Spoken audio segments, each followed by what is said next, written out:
The broadcast is now starting. All attendees are in listen-only mode. Hi, this is Tom Lane, DMT Software's Vice President of Sales and Marketing.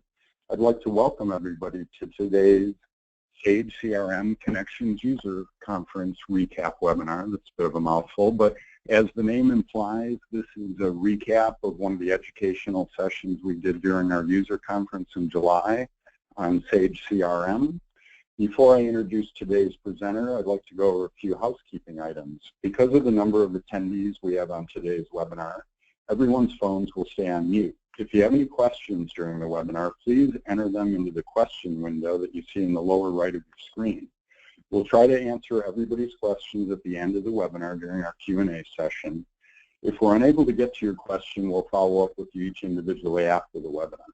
Today's webinar is being recorded. As soon as the recording is available, we'll post it on our YouTube channel and the customer content page of our website.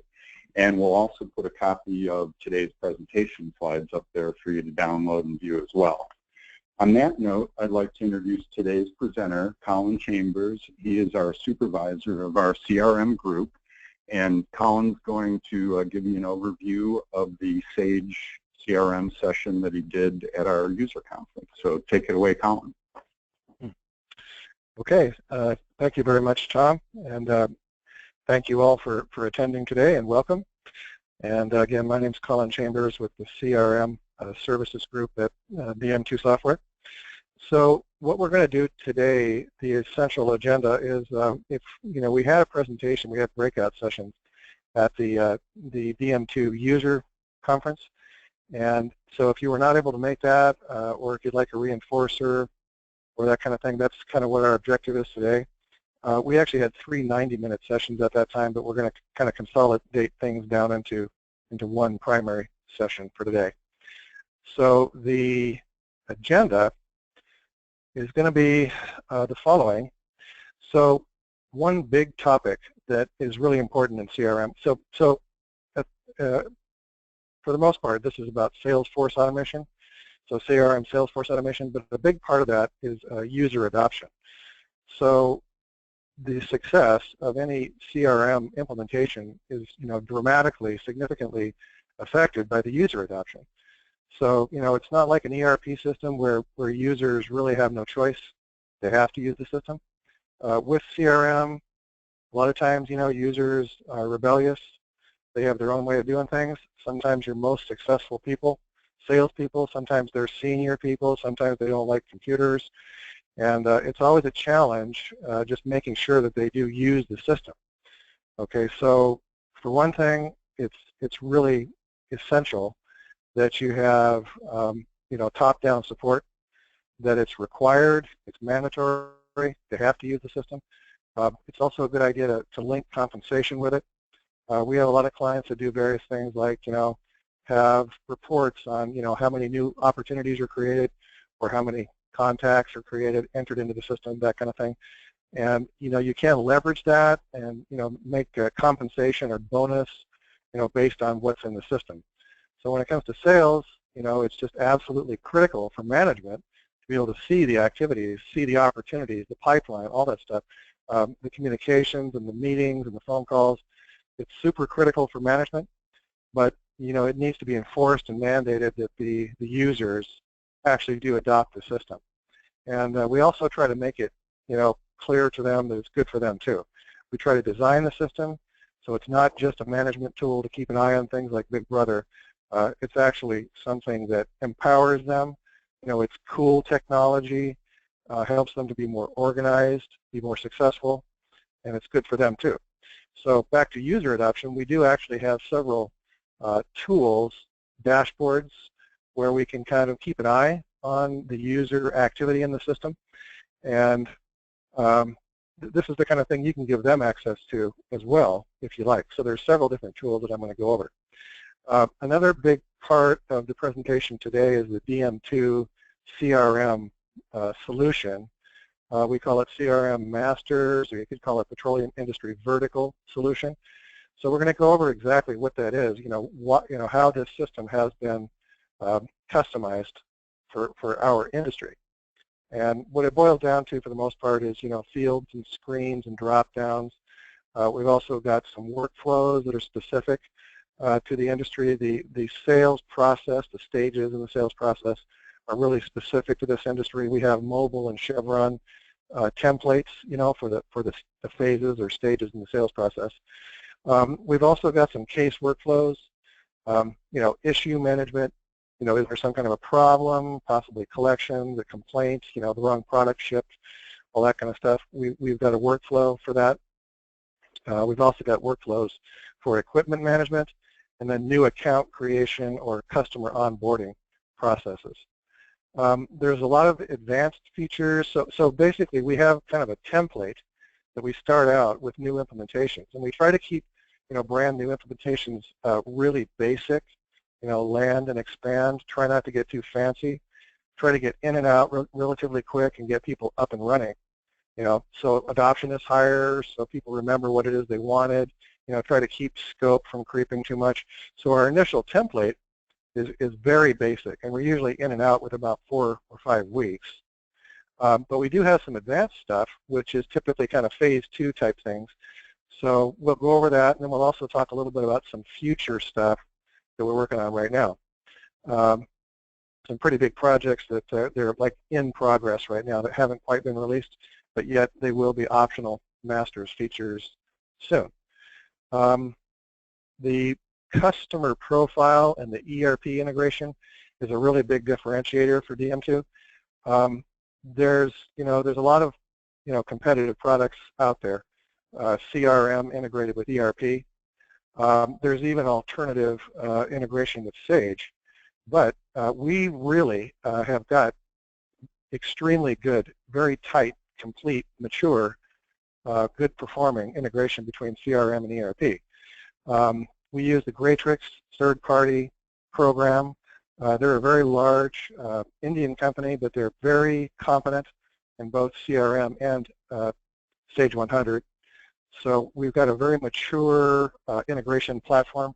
We've worked with them over the past couple of years. It's improved tremendously. So if you're on Gratrix, or from a couple, 3 years ago, it's quite a bit different now.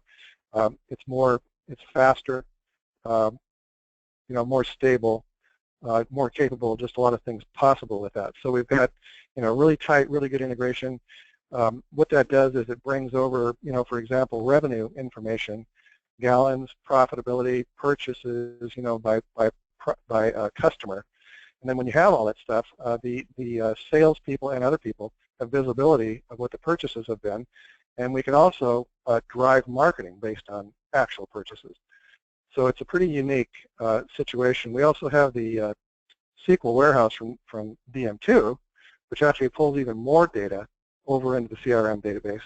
So you've got really detailed, purchase data, and you can drive, add-on purchase opportunity lists from that type of thing. And then a new future release that we're working on right now is predictive queries. So, when you're on, like, for example, if you're on the Home Depot website and you're looking at barbecues, you'll get, it'll pop up and say, you may also be interested in spatulas, stuff like that. We'll be able to do a query against what's already been purchased and then make, recommendations to salespeople for what the client might also want to purchase. Okay, so then we'll also just kind of go into basic navigation, a day in the life type of thing. If you're a salesperson, what's it like? How do you navigate through the program? We've done a lot of optimization for iPad and Surface and smaller screens. So that's one thing that most of our clients are really interested in that. And there again, we've got the full integration with ERP. Everything is completely web-based, so it'll all run really nicely in a Surface or an iPad. And then again, we've also kind of shrunk down the screen so that the users don't have to scroll. Okay, so from there, I'm going to go back up to user adoption dashboards. Okay, so I'm going to actually go over to the system itself. And where we are right now is just the basic desktop, so in the program itself. So I'm not in a particular company right now or opportunity or lead. It's just me as a user in the primary desktop. You notice too that the interface is actually different now. 7.3, version 7.3 had a new interface, but we have a new Service Pack 3, which actually updated the interface again. So we don't have any clients on this. So anybody who's on 7.3, we can do a Service Pack upgrade to your system relatively easily, and you'll get this new interface. So you'll notice that this bar up here never goes away. It used to kind of float. So it tells you the primary areas that you can go into, on the user desktop. The My CRM menu, this used to be a button bar down the left-hand side. So now it's just a drop-down like this here for My CRM. So me as a user, these are my dashboards, my calendar, my opportunities, documents, so forth. And then now this little sub-menu is fixed up at the top. So anybody who's on 7.3, we'd recommend that you go to the new Service Pack and get to this new interface. Okay, so again, this here kind of corresponds with these buttons across the top. And DM2 dashboard, one of our dashboards is the user adoption dashboard. So here we have activities. And as you can see over on the right-hand side, activities are like a reminder or a calendar, task, and appointment. This corresponds with Outlook. So it could be a letter or a phone call or a fax or a meeting or a to-do or a vacation day or anything like that.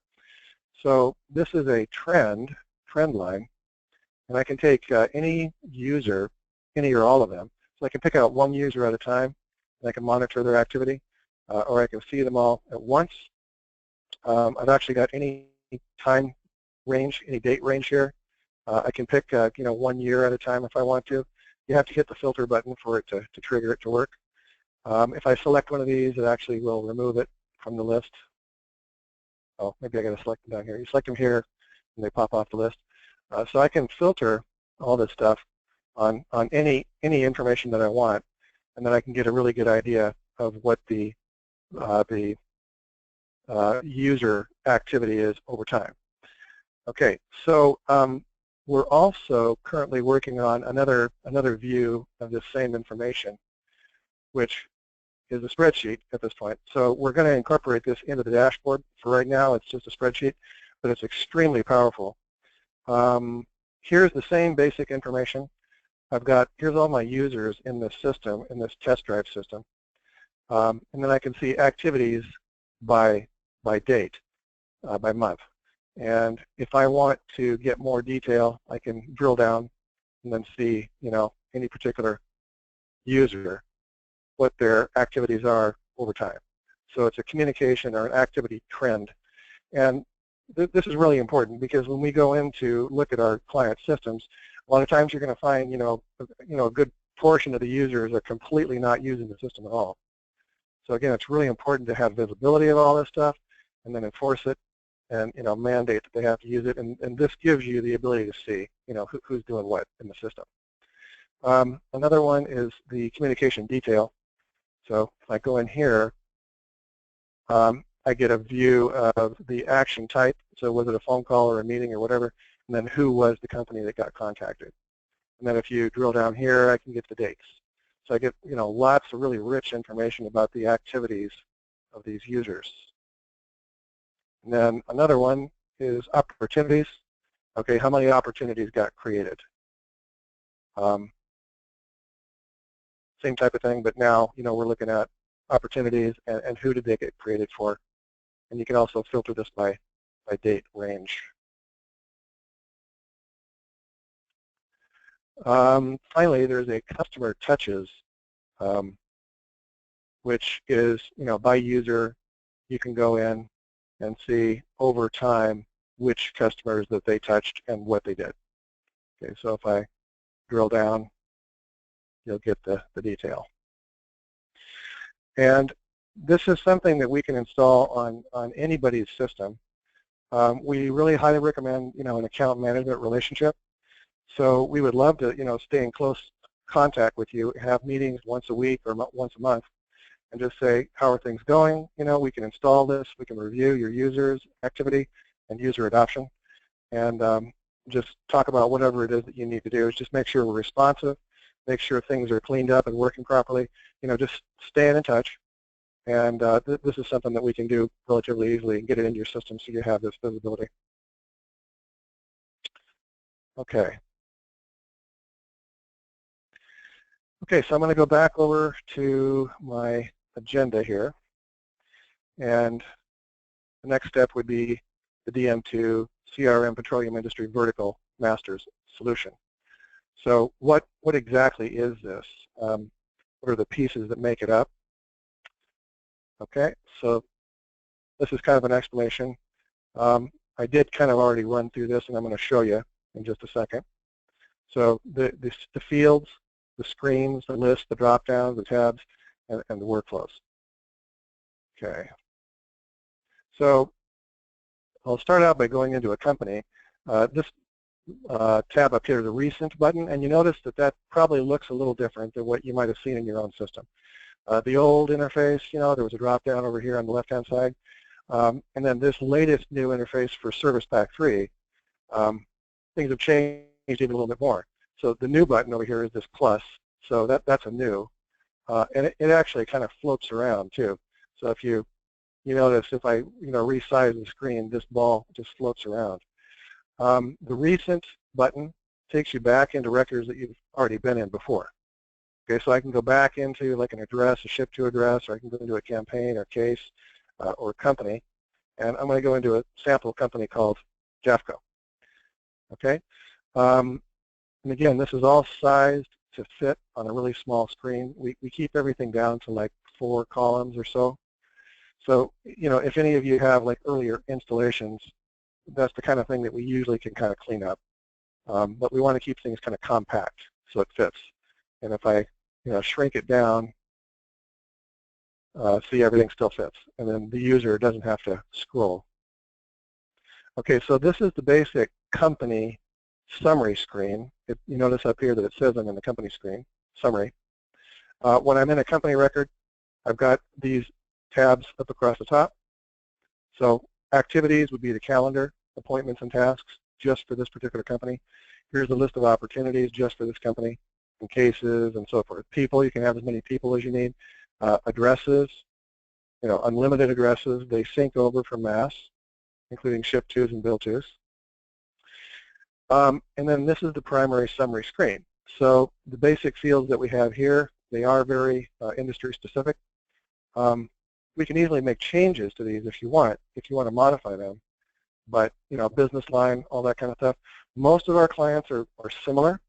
They're not all exactly the same, but we typically start a new project out with this as a template. Okay. Next contact date and last contact date and the frequency. These are the kind of things that help you to manage, your activities. We can actually have this be calculated. It could be, the last contact could be derived from actual data in the system. So right now it isn't, you just manually enter it, but we can do it either way. The company code here, this is the mass company code that this system is integrated with right now. And CRM can integrate with multiple mass company codes, and they can all be integrated into one database in CRM. The customer ranking, right now, by default, this is just a drop-down. But if you wanted to, we could also have that have built-in logic, have it be derived. You can do things like, have some logic that determines if this client is a high-value customer. Could be based on purchases, could be based on profitability. So that's the kind of thing that we're also working on. It's kind of in beta right now. Okay.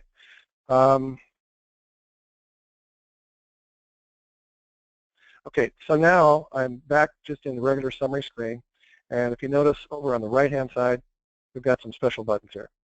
So DM2 customer, some of the older systems used to call that Mass 90 customer or Sage 100 customer, but what it is it's a snapshot. If this customer is already a customer, then you get this screen here, and it shows the customer number. You get some basic info, credit limit. You can see if they're on credit hold. This is a good thing for salespeople to know if they're on hold.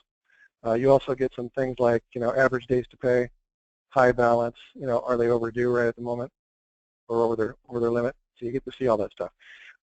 If this was a prospect and not a customer, then this is the same screen where you would go to promote the prospect into a customer. Okay. Oh, and then when you do that, when you set up a customer, the user has the option to enter in the customer number, or if you leave it blank, it just increments to the next available number. And you have strict control over who has the ability to do this.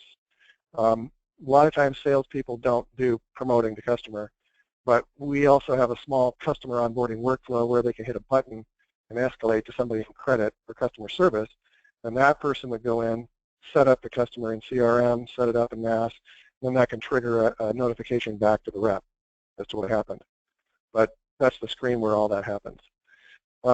Another Greatrix function is the inquiries. Let me just go back to that. It's this button down here, DM2 inquiries. So from here, I can do a lookup of orders or invoices, or I can see a sales summary, or I can do a product lookup. Okay, so order inquiry, I can see, are there any orders for this particular company that I'm in, who's a customer, or I can do complete or open, and I can do a drill down all the way into the orders, all the way down into the line items. Okay, and if I want to go back up again, you navigate up by hitting the sales order list. And then DM2 inquiries takes me back up to the top. Okay, AR inquiry, which is invoice inquiry, same thing pretty much, only now I'm looking at invoices instead of orders. And then sales summary gives me just a summary, and I can filter by periods, by years or by months. I can get this basic information. Okay, to go back up, you hit DM2 inquiries and then item sales history. Here I've got the ability to go in and look up products and do a search on product purchases for any time period for this customer. Okay, and probably a more exciting and more useful feature is the DM2 data tab. So this is specifically a product of DM2. And here I can see the purchases broken down into gallons now, and then gross margin, year over year, month over month. Okay, so I get a lot more accurate picture here, more usable for the information. So if you're trying to determine, who is your most valuable clients, this is one of the ways that you would do it. And I can drill down into the detail as well.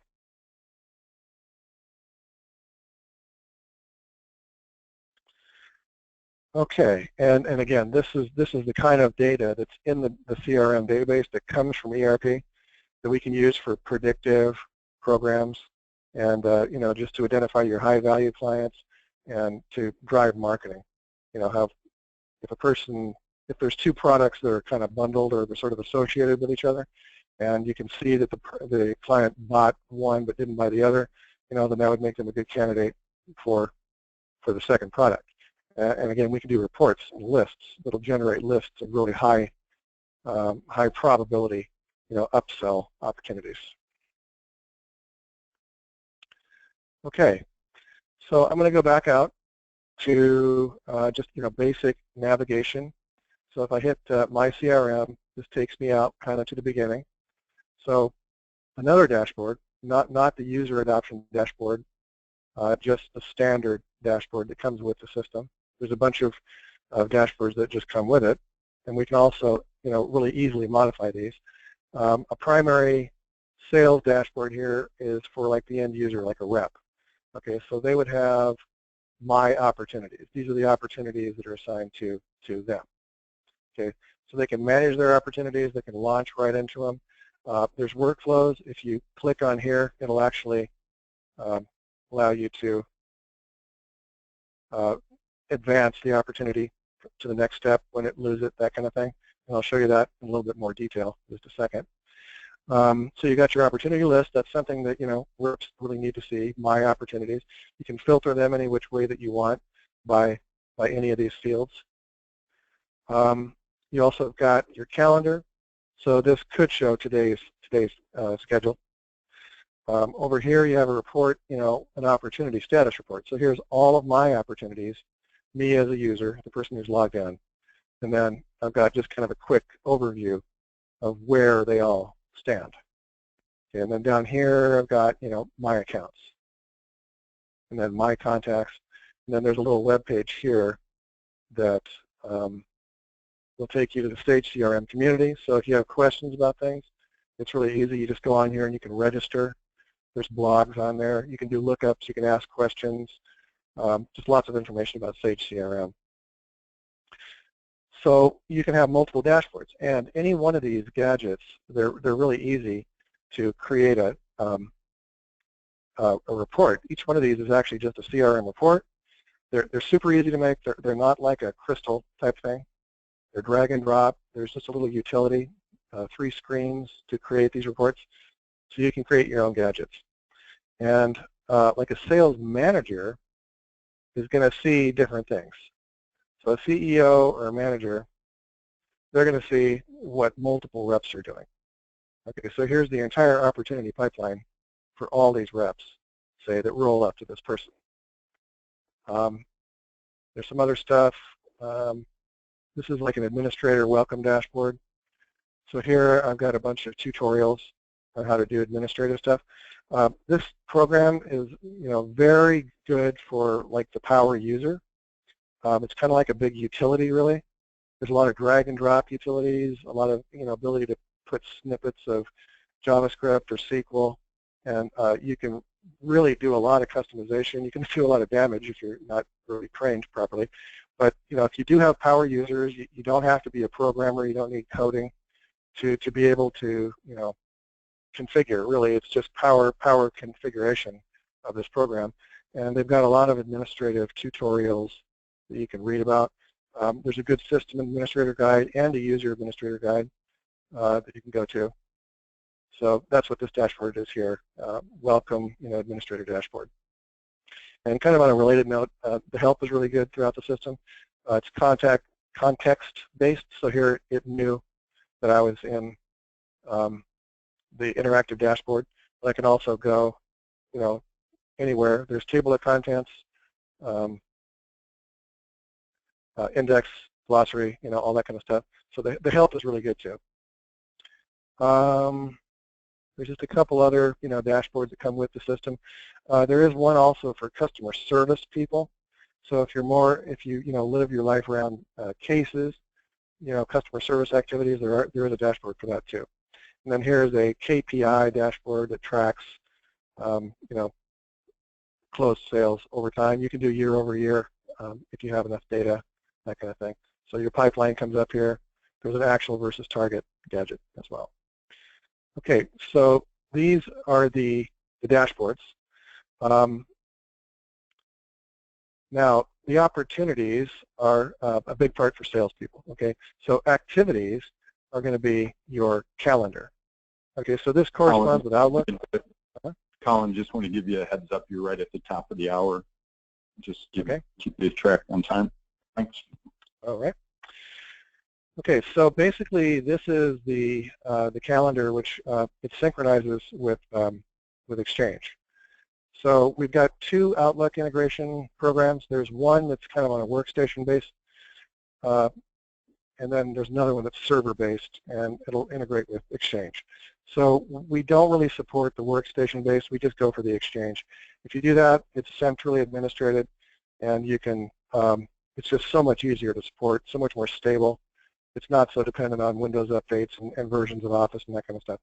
But if you do have that, then the calendar will integrate between Exchange and between CRM. So all your tasks and your appointments will just automatically show up in here.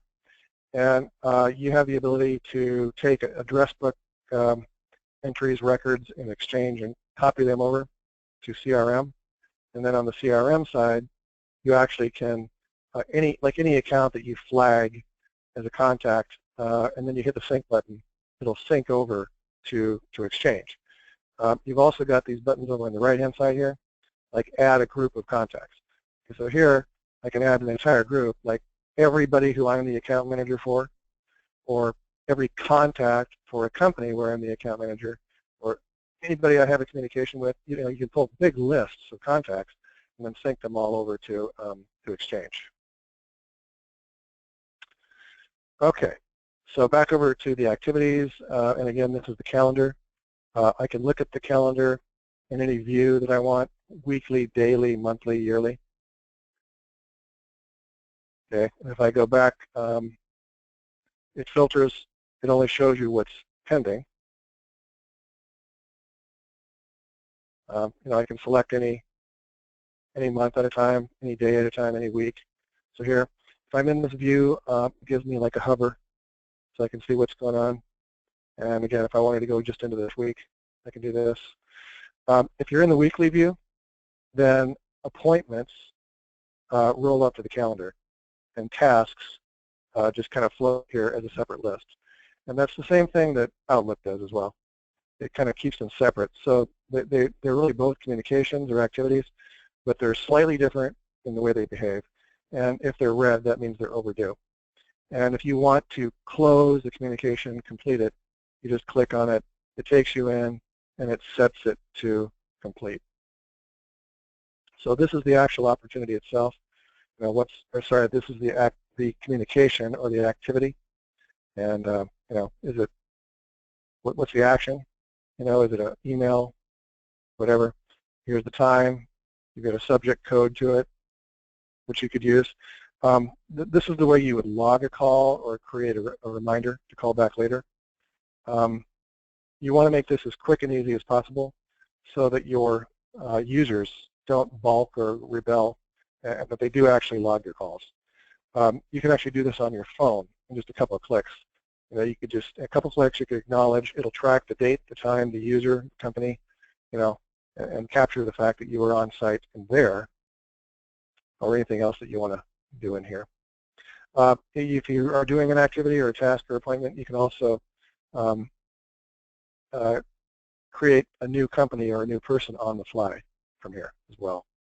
So if I'm already in the record, then it automatically knows who the company is and the person.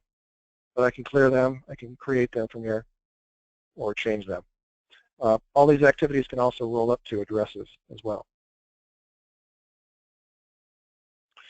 Okay, so I've worked my way over to activities and contact. So leads are kind of an optional area. Let me just show you a diagram here of this. So leads could be manually entered into the system, or they could be like a purchase list, or they could come off your website automatically, just inserted into the system. You can have logic that will assign it to somebody based on anything you want. It could be based on the product line, or it could be based on the territory.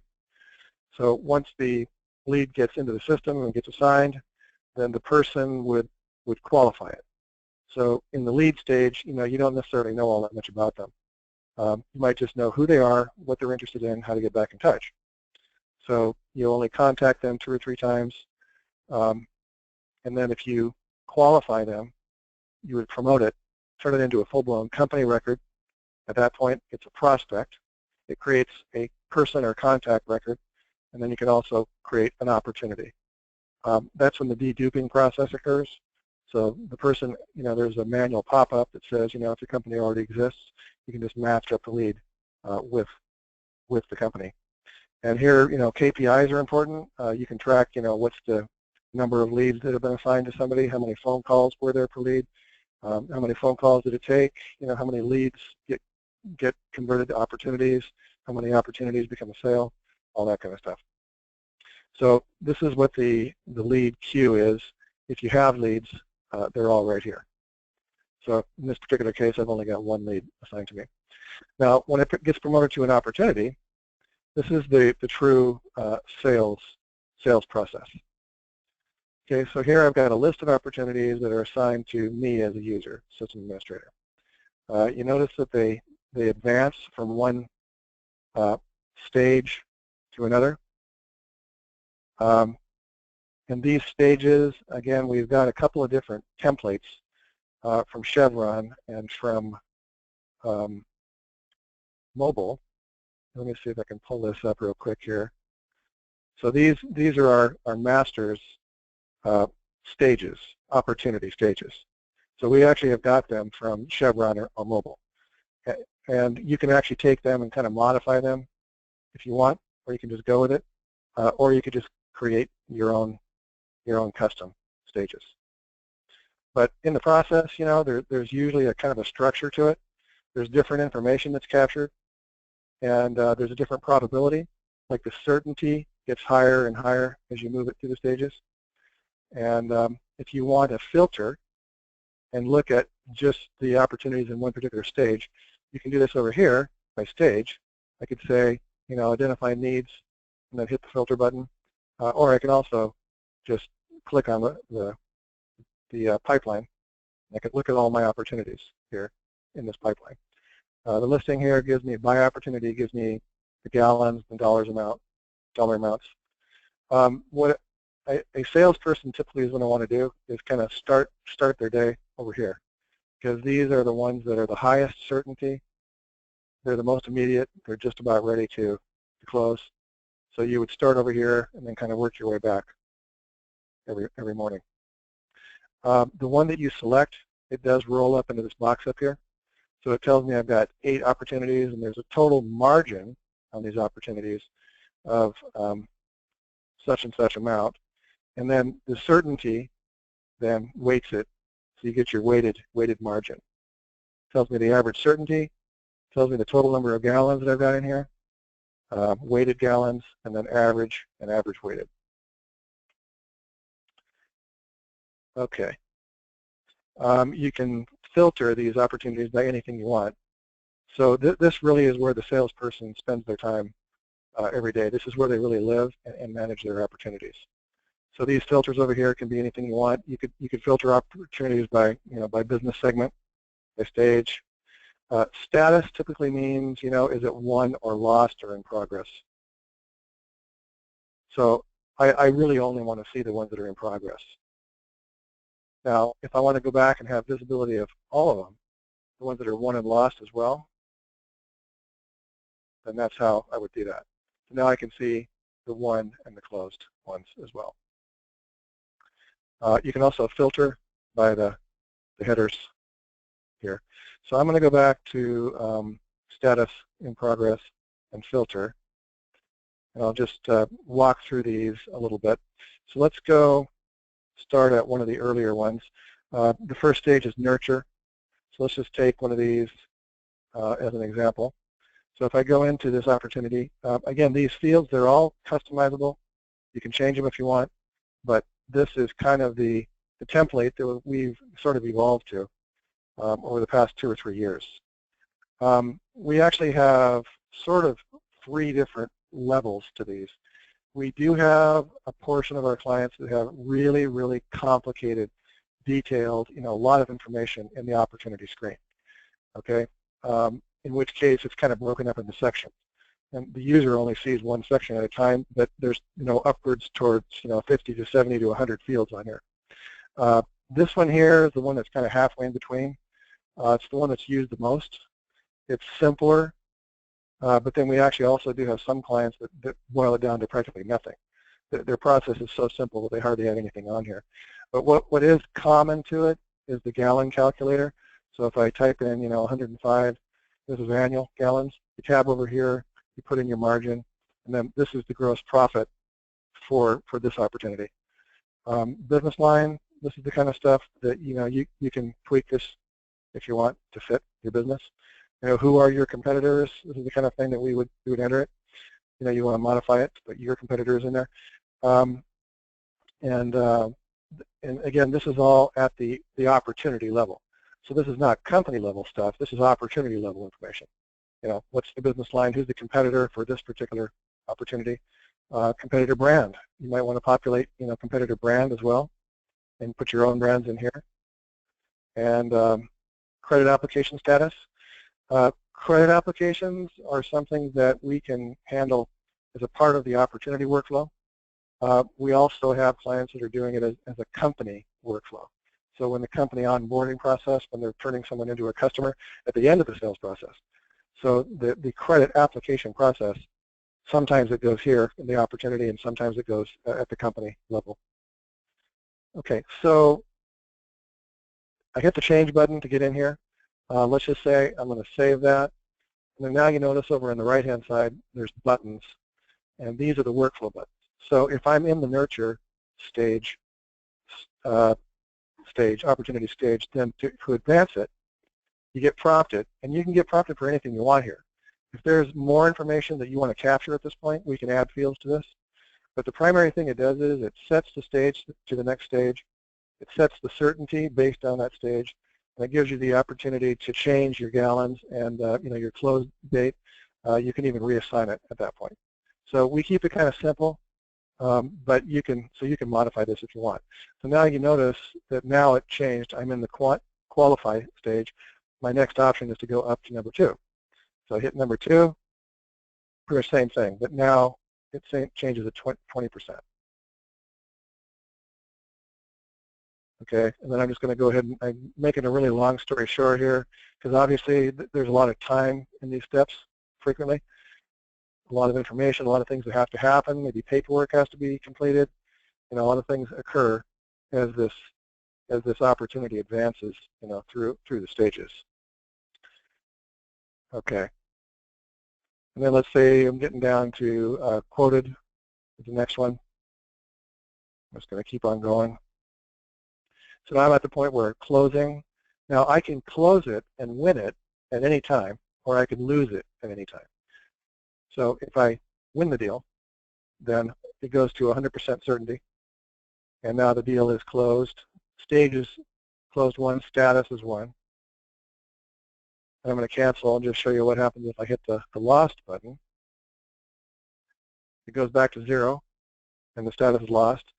And, oh, okay, there's a field that I forgot to get back on here is lost reason. So at this point, you really want to capture why you lost the deal. Okay, and then, so I'm back in the primary opportunity again, and if you notice there's a tracking tab here. This actually gives you the sort of the life audit trail of the opportunity, the stages that it went, how much time it spent at each stage, if it handed off from one person to another, one assigned person, what the certainty was, and all that stuff. Okay. So let me know if there's any questions about anything. So we've pretty much gone through, so I'm going to go back to my CRM. We've gone through opportunities. This is the opportunity pipeline. So we're working our way across over here. Now, another kind of a important point is the whole time we've been looking at my CRM. There's also team CRM. So all of these lists, like the calendar, the dashboard, the leads, the opportunities, I can also look at them for the whole company. So if I go into team CRM opportunities, here's teams. So I can look at just the sales department. You can break sales into multiple, different teams if you want.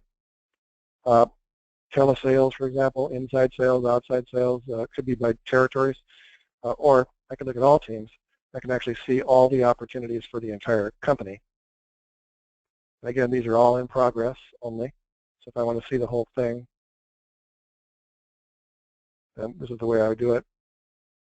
So here I've actually got the entire pipeline for the whole company.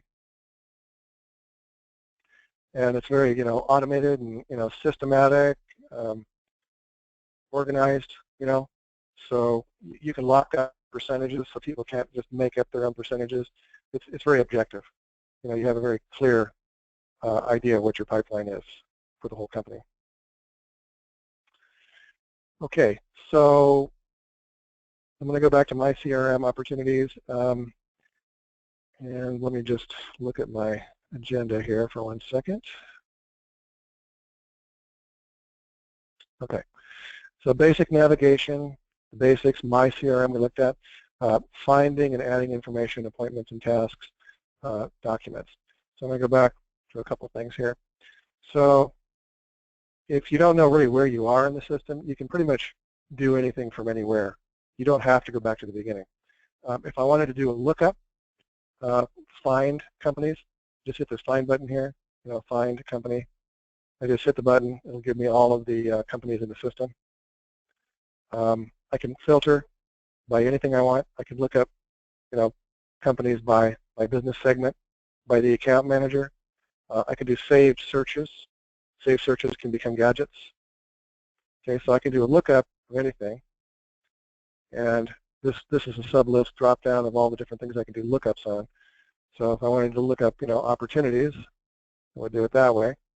And again, these lookup screens, you can filter on anything you want. So this is very similar to my CRM opportunities, but it's a lookup instead. Okay, we can also do keyword search. So if I don't want to go look up by individual entities, I can just look it up all at once here. So this takes a second because it's looking up a lot more information. So now I looked up anything with the word JAFCO in it, and I've got cases with JAFCO, I've got a lead, I've got opportunities. You get the idea. That's how you kind of look things up in the system. To create new records, you've got this button over on the right-hand side, this plus. So it's just like a lookup, only it's creating new records. So if I want to create, say, a new company, and it's going to do a dedupe here. So if I just type in something, it's going to catch the fact. It's going to say, hey, wait a minute, we've already got a company named XYZ. Okay, so over here it gives me the ability to ignore the warning and enter a new company, or just I can select this one and just go into this company. Well, let's say if I wanted to create a brand new one, ignore the warning.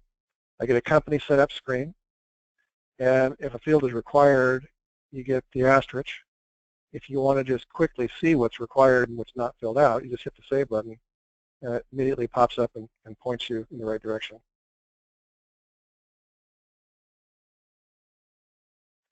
Okay, so I'm not going to go ahead and create that, but this is just a, how to create records.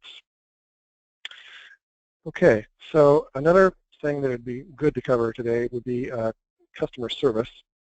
And before I do that, I should recap just a bit. So CRM, what all is included in CRM? So sales is a big part of it. Customer service and support, they're both kind of included in the same category of customer service. So anything that is like after the fact, after the sale, any process, could be the collections process or the case process. We can do order entry. DM2 pricing is actually supported now in CRM. You can do, analysis of your information, KPIs, marketing analysis. It's definitely a strategic tool as well. The CRM process is kind of like a loop. It doesn't really start at one point and end at another point, but frequently kind of where you would start would be marketing. Okay, so if you do, purchase lists or have leads come off your website, go into your CRM system, you're going to end up with leads in the system. Marketing, should be, targeted and intelligent. So the more information that you have about your clients, the better you can target your customers and do true marketing. We've got, tools that you can get. There's MailChimp, which comes with the system, and it's like an outbound email manager and other, marketing campaign manager.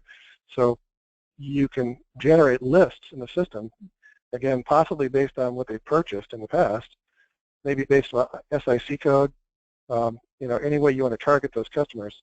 Then you can create outbound communications, emails. You get visibility if they clicked through, and you can start to build profiles, comprehensive profiles on these prospects. You can have like rating systems, and then it updates the CRM system. If they opt out, it'll let you know. So you can maintain your marketing database right within CRM. So the result of that is you're going to create a lead, and then those leads can be automatically assigned to people. They'll queue up. They could be based on the product that someone's interested in or the territory or region. Then you go through the sales cycle, which is the opportunity. Then at some point in time, there's an order placed. There's sales quotations, proposals, all that kind of stuff. If you're using DM2 pricing, we do have DM2 pricing now enabled in CRM. So if you've got group pricing, quantity discounts, contract specific, company specific pricing, all that stuff, drum deposits, environmental fees, you can create a quote in CRM. Up to the minute, your quote's going to be profitable, and those actually can also be, you can run that in iPad and Surface. So you don't have to do that if you don't want to. If you want to just keep doing your orders in mass, that's possible too. So you have the choice. Customer fulfillment, customer service, billing, collections, and then customer sales and customer retention. So customer retention is extremely important. It's far more profitable for you to retain your customers, make sure they're satisfied and happy. It's a lot less expensive than it is to go out and get new clients. So that's kind of the overall cycle that the whole thing goes through.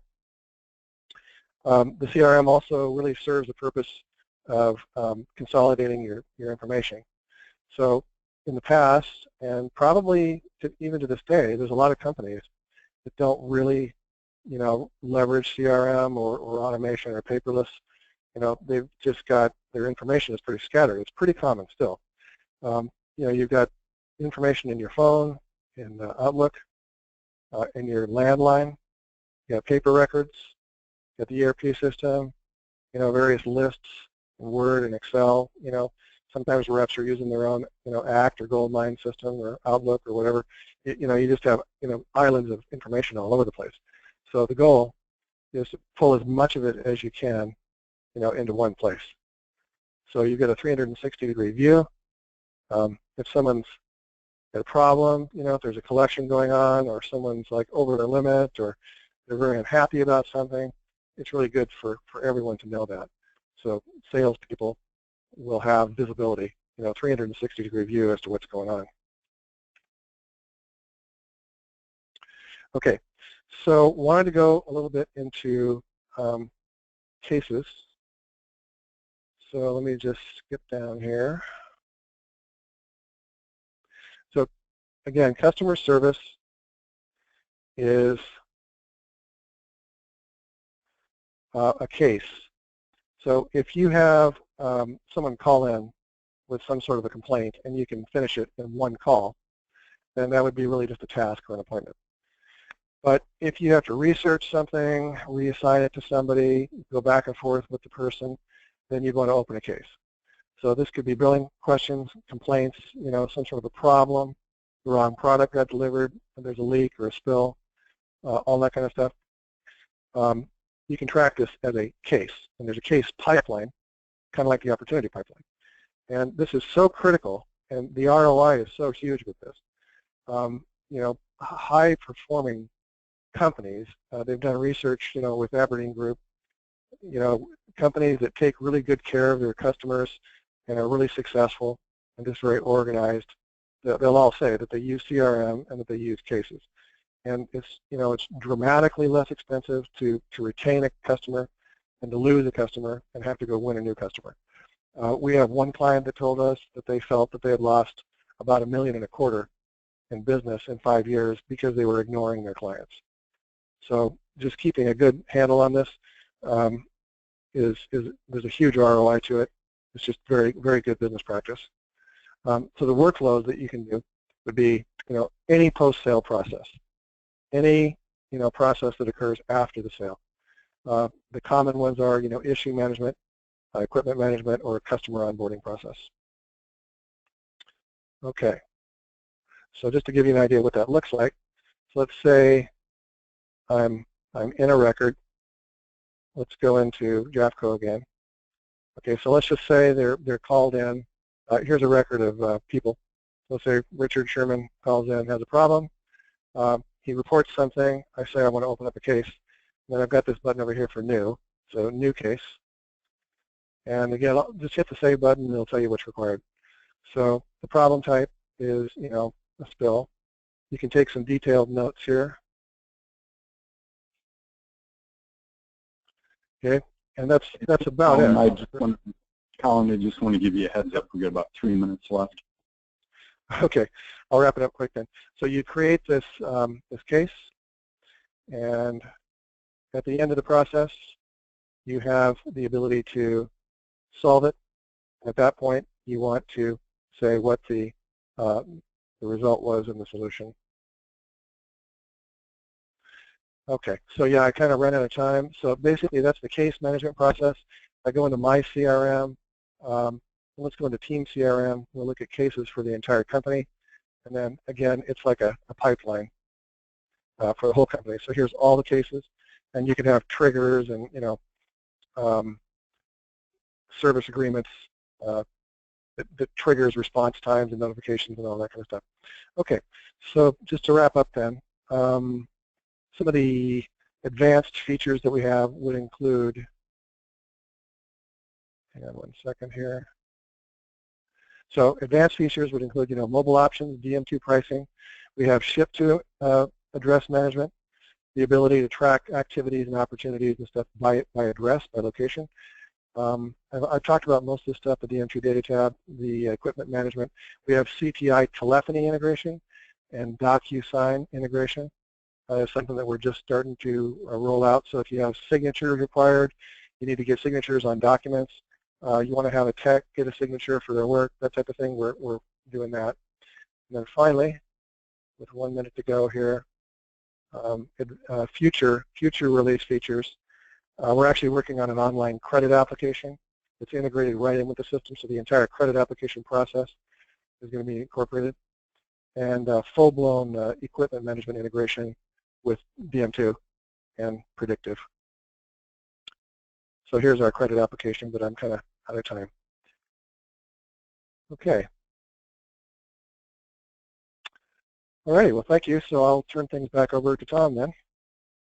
Okay, thanks, Colin. Before we get to the Q&A session, I just want to take the opportunity to put in a plug for next month's webinar.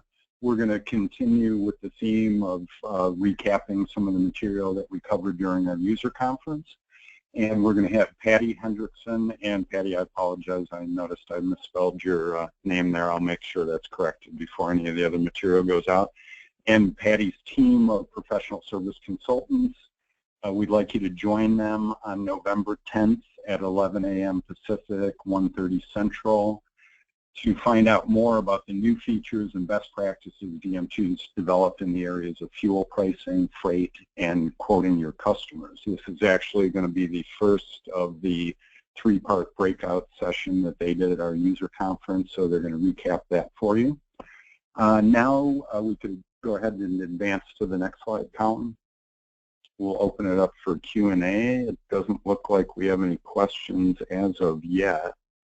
I know that's a lot of material to cover, and I'm sure you'll think of questions right after we hang up here. And by all means, if you do, please send them to sales@dm2.com. It doesn't look like we're getting any questions right now, so I just want to remind everybody today's webinar has been recorded. Once the recording is available, I'll post that along with a copy of the presentation slides on our website. We'll also have the video up on our YouTube channel. And as I said, if you can think of any questions or would like to find out more about CRM, please feel free to contact us at sales@dm2. I'd like to thank Colin for doing such a nice job there. I know that was originally a 90-minute presentation that he condensed down, so appreciate that, Colin. And I'd like to thank everyone for attending today's webinar. Thank you very much. That concludes today's webinar.